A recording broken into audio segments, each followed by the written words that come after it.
Hey folks, welcome to the Imposters Club, the podcast for misfits in tech. I'm your host, Teddy Kim. I'm a director of software engineering at a SaaS startup in occasionally sunny Minneapolis, and today we're going to talk about the job description trap. Before we get into this, let me just take a step back because I want to tell you about a crazy trend I've been noticing. A few years ago, I was trying to hire for an open job, so I was reading through a stack of resumes. One resume in particular really jumped out at me, but not in a good way. A lot of the words in this particular resume seemed strangely familiar. And for good reason. I realized that whoever submitted this resume had actually copied and pasted text right out of the job description. Yes. Certain people copy the requirements section out of a job description and literally paste it into the capabilities section of their resume. The first time I saw this, I just shrugged it off. Try harder, dude. But it's happening more and more. Why? I don't know. I have my suspicions, but maybe this is just how it is in a commodity labor market.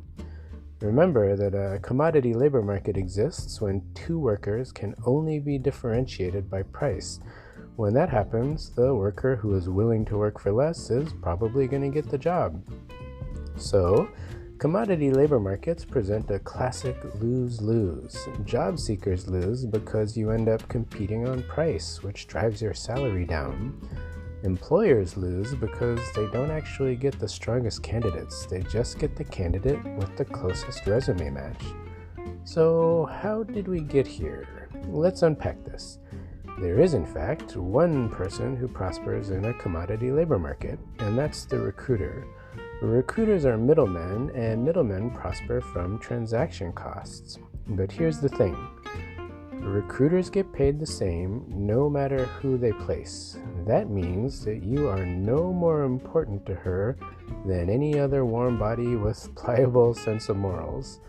So yeah, usually the people who suggest that you tailor your resume to job descriptions are recruiters, occasionally an HR person.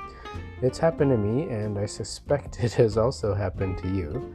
And here's the question. What's the matter with resume tailoring exactly?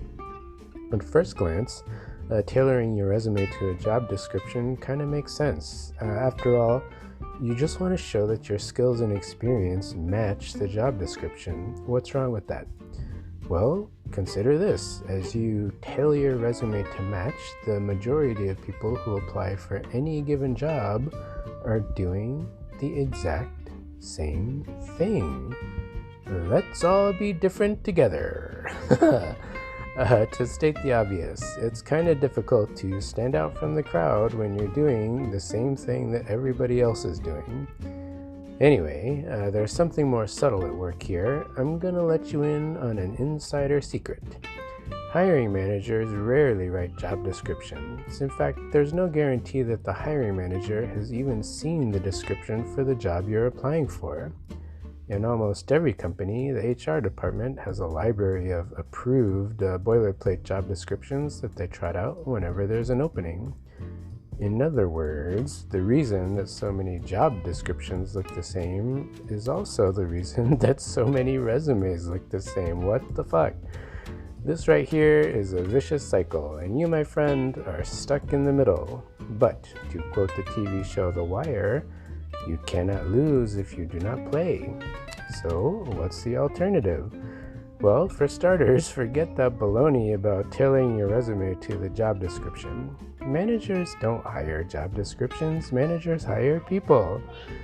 Ultimately, your qualities will always outweigh your qualifications. So, use your precious resume space to show who you are as a person. Talk about your grit. What did you have to overcome to get where you are? Talk about your impact. Nobody really cares what you were responsible for doing at your last job. Tell me how you did it. Explain how you went above and beyond. Or, can you demonstrate intellectual curiosity? Explain how you learned a new programming language or started a side project, etc. So, let me leave you with a final thought.